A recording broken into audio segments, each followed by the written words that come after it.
Hello, my Wellish friends. Today is Confessions of a Wellish Listener, where you tell me what you are going through and experiencing in your life, and we try to normalize it, reframe it, and make it a little less heavy.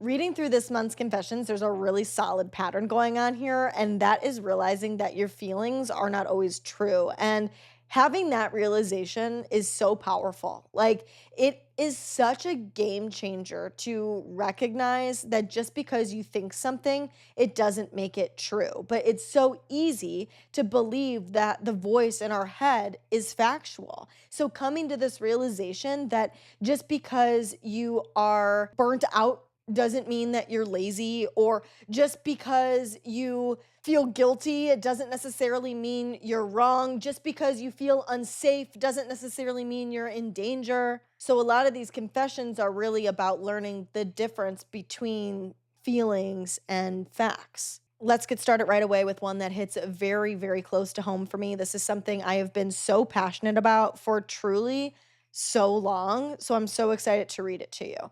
It says, I'm facing burnout. I'm tired, and though I don't dislike my work, I am dreading going to work. I don't want to be there physically, mentally, nothing. I'm tired. I got called aside to talk, which in other words, I got told to fix my attitude because everyone is tired. I'm like, okay, and just left it at that. I'm not really sorry that I'm not always going to have a pleasant fake face just to make everyone happy and comfortable. Just saying. And you know what? You shouldn't goddamn have to. It's important for me to first say that there is, of course, a way to and a way to not handle burnout in the workplace. You cannot take your feelings out on other people. You have to do your job and do what you are told.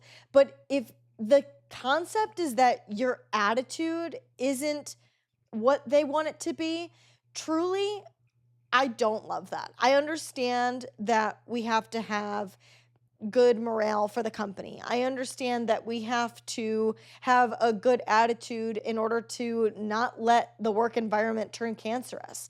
But why is the morale low? And I think with your specific confession, why is everyone tired, and why are we not asking that question? Like, why is there not more curiosity for the humanity behind the feelings of the people in the workplace? People are so concerned with numbers. Businesses are so concerned with the money that's being produced or with the politics of the place that they forget that there's actual people working there for them. And if they got curious about why people felt burnt out and why people felt tired, then they could actually get to the bottom of the issue and actually solve the problem. But instead, they create this dynamic that it's the workplace against the employee who's having the quote unquote bad attitude and saying, hey, you can't be like that, instead of working with the employee to solve the problem and get to the bottom of why they are so burnt out. We carry around this belief that if you're struggling, we should still keep it together. Like, we still have to look good and show face and be happy. And that unless we have that one emotion, that one have it all together personality, that if we do any quote unquote societally bad emotion or behavior, that makes us bad. And that is how the dynamic is created, that you are self-abandoning to make everybody else comfortable. That if you are in a bad mood, if you are burnt out, you have to take everybody else's feelings into consideration and make sure that you're still smiling and you're still being pleasant and you're still, performing in the way that they want you to perform in order to stay palatable. If you are physically and emotionally tired at your job, and honestly, I hate when people just give you the answer of like, just leave your job. Like, that's not always feasible. That is an option. That's one of many options. But another option is getting to the bottom of why you feel emotionally and physically tired and what we can do to make that change. But a lot of the time, that's not in the employee's control. And it's so important to me to make the distinction that being disrespectful and being a bad employee and having a cancerous attitude is not the same as somebody that's burnt out and tired. Somebody that's burnt out and tired can lead to that sort of a persona that's not good and not doing what they're supposed to. But they immediately assume that because you're in a bad mood, that means that you are causing problems and that it's not good for the company. But what would be best for the company is making sure that you treat your employees like humans and get to the bottom of why they feel so bad. And for the love of God, not every uncomfortable feeling needs to be hidden. Of course, again, you cannot treat people badly and you still have to do your job. You can't project it out into the world. But if it's your attitude that people are concerned about, it's your energy that they want to be happier and more happy go lucky, maybe we should figure out how to make that happen instead of just condemning people for not being good enough. The person obviously is already stressed and feels low. Let's add to that. That makes no sense. This next confession was specifically requested to be on the show, so of course I have to share it with you. It says, hopefully my comment makes it to the next confession segment. I have one. I think that if I was more open and honest, say things up front instead of sugarcoating, tiptoe around situations that are uncomfortable to me, things would be so much different. Like, for example, just because a guy says he likes me and calls me nice names, tells me he would treat me good, I don't necessarily have to like him back or anything. I don't owe people nothing. Goddamn right you don't. I think that a lot of us were taught that choosing people is a compliment, which is why when we're not chosen, we feel so rejected, that there must be something wrong with us or something that we could have done better in order to be chosen. And if you are a person that you feel has experienced that not being chosen wound or the good girl mentality or any of those things, not feeling good enough, we go above and beyond to try to make sure everybody feels chosen because we know how bad it feels to not be. So when someone likes us, we automatically feel guilty if we don't return it. Like we're being mean or like we're going to disappoint them, or maybe I should just give them an opportunity. I should just give them a shot because they're probably a really good person. And so like I can't exclude them and be a jerk and try not. Maybe they would be good. I got to give them a shot. I got to really be able to see their personality before I make a decision. But just because someone is attracted to you doesn't mean you owe them anything. Or just because someone does something for you doesn't mean you owe them anything. Like that was so kind of them to do that. And I think that there is a lot of guilt in when someone does something for you and then some situation comes up that you feel you need to now return the favor, but something is blocking it. Something has caused you to not want to do that same thing for them. Wouldn't it be so much worse to return it and not genuinely want to not genuinely mean it?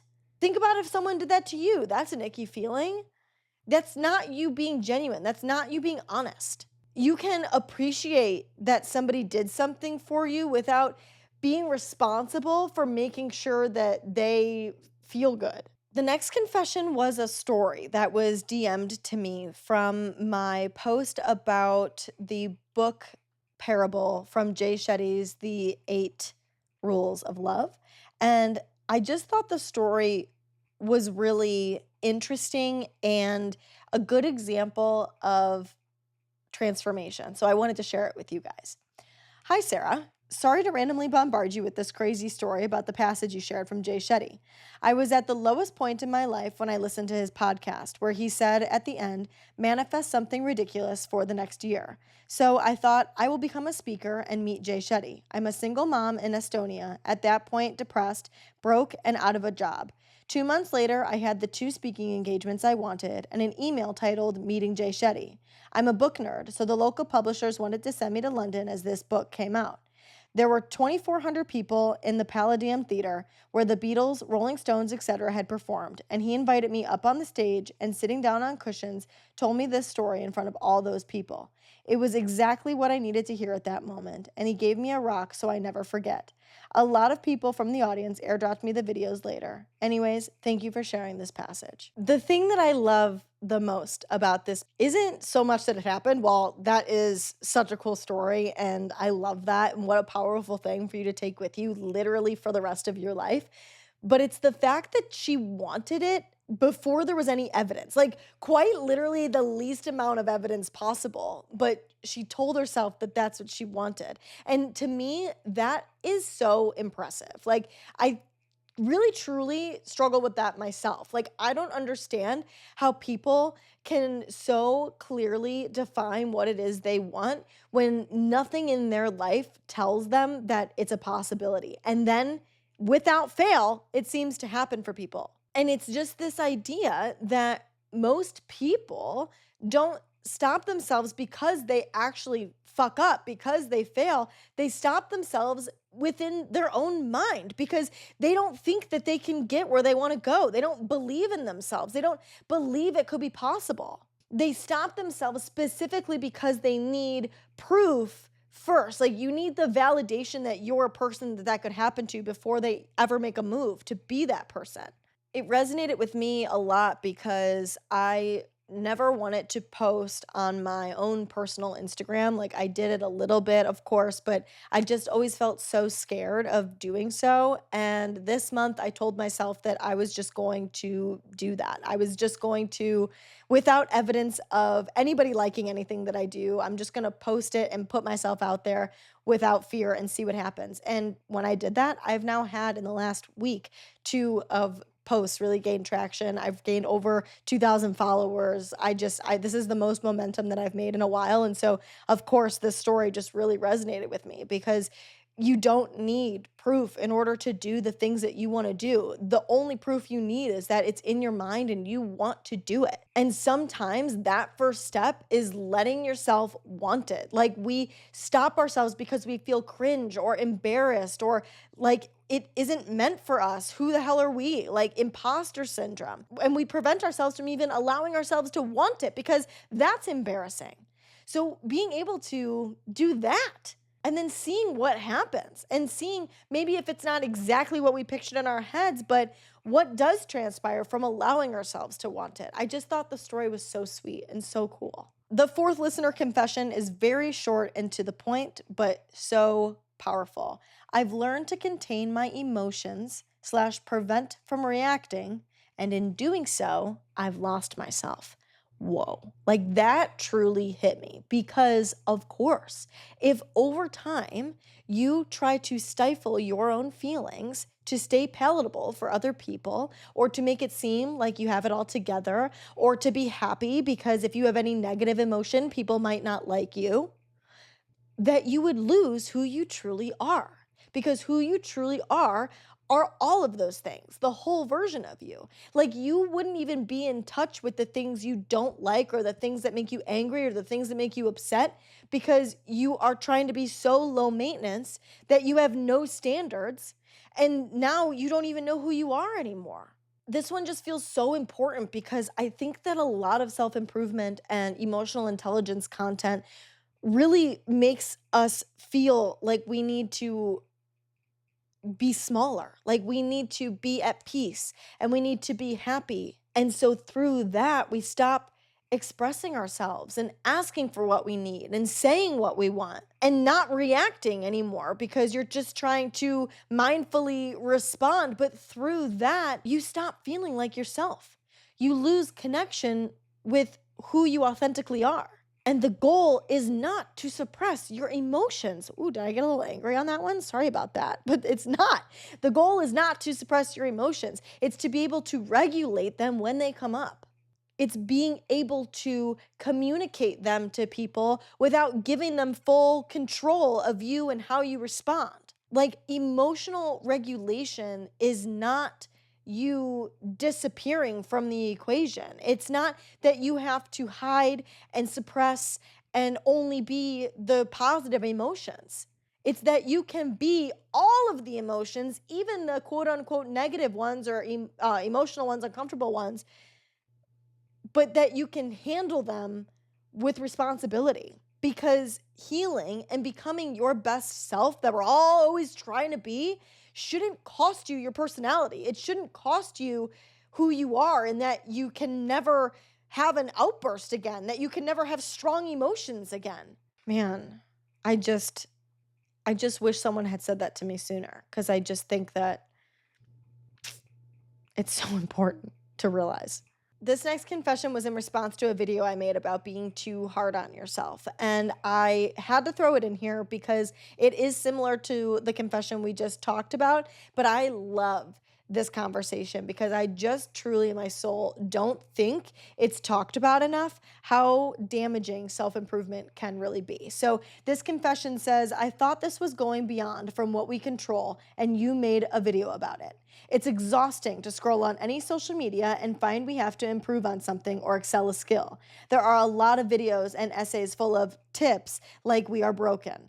That's why I don't like to read almost anything on Instagram because it feels like I have to fix something even when I didn't know I had it or that I was doing it. I'm so happy to hear that someone's just as tired of it as I am. I just feel that we've reached a point that self-awareness is now self-surveillance. Like that you have to be so hyper analytical of every move you make, every emotion you have, everything you think, and that all of it means something and that all of it is something to interpret and do something about. And God, are you fucking right about scrolling? I'm so tired because so much of it is genuinely good information. We love to see it. We love the awareness. We love the mental and emotional capacity that is increasing literally every single day because we are blessed with social media. But for the love of ever loving God, it's just another thing you're doing wrong. It's another trait for you to improve. It's another thing that you could add into your daily life and that would make you better. And eventually it makes you stop seeing yourself as good enough exactly as you are, as a whole person that has high emotions and low emotions because you're well-rounded and you've experienced life and you are a human that feels things, not a sociopath that doesn't. I love a good self project, okay? If I'm gonna work on a project, I want it to be me. Like, I wanna create me in a way that I feel proud of. I don't know why I worded it like that, but you get what I'm saying. I love and appreciate that. But like, it's exhausting to not simultaneously feel good enough now. Like, you have to find a way to feel good enough now, exactly as you are, and have your toes pointed in the direction of growth and evolution, but that you still appreciate where you are and who you are right now, because you're never going to cross a threshold. You're never going to reach this point that you're like, I've made it. Like, that's not going to happen. Like, you have to appreciate where you are now. Otherwise, you're never going to experience that appreciation. So jump on it before you run out of time. Like, growth should add to your life. It's not something that's meant to constantly make you feel like you're not good enough. You're supposed to learn and grow and evolve so that you can go out into the world and apply all of the things that you're learning when you do experience fuck shit, when you do experience good things, when you experience stuff that you are going to then apply your growth learning to. And when you don't, that it's new stuff for you to learn and be curious about and interested in and be like, oh shit, check out that new thing that I just did. I wonder what that's about. I wonder why I did it. Oh, look, now I get to know myself better because I get to inquire about that. Well, let's just, how fun to know that now. And we're just going to put that in our little arsenal. And then we're going to go out into the world and be ourselves and live our lives. It's not a lifestyle. It's not something that you are supposed to now transform into and become this walk on water being that never fucks anything up. And that's genuinely the difference between someone who's actually emotionally intelligent and someone that's not, is that someone that is emotionally intelligent, it just oozes from who they are. Like, it is just the way they move. It's just their behavior. They don't have to explain it to you or prove it. They just are that. This is a great moment to remember that your intuition is quiet and the bullshit in your head is what's loud. Every single one of these confessions comes back to the same thing, and that's learning to separate what you feel from what is actually true. A lot of healing is learning that your feelings deserve to be acknowledged and paid attention to, but that they don't get the final say in your behavior. You guys sent in such good things this month. I love hearing from you. It's really been truly a pleasure to get more and more confessions every month. And they're just always like so insightful and so juicy. And I just love our cute little friend group we've got over here. It's just so special to me. So thank you so much for sending these in. It really, truly means the world to me. And I'm so excited to hear what you guys come up with as we move into June next month. Make sure to tune into Monday's episode as we wrap up May and talking about self-worth before we do move into June, where we're talking about relationships and boundary settings. And if you know anything about me, you know that relationships are my largest wound. So it should be a really interesting month to, dive into that. But before we get to June, we have to get to Monday's episode, which is where the advice lives. Fridays are definitely for the more chaotic mind that lead into our advice episodes for Monday. So make sure to tune in then. And then we've got one more episode for you on Friday, and that is going to be the month of May's hates and favorites. So you're not going to want to miss that. I love you so much, and I'm so grateful for our friendship. I hope you have an aligned, safe, Wellish weekend, and I will talk to you on Monday. Bye.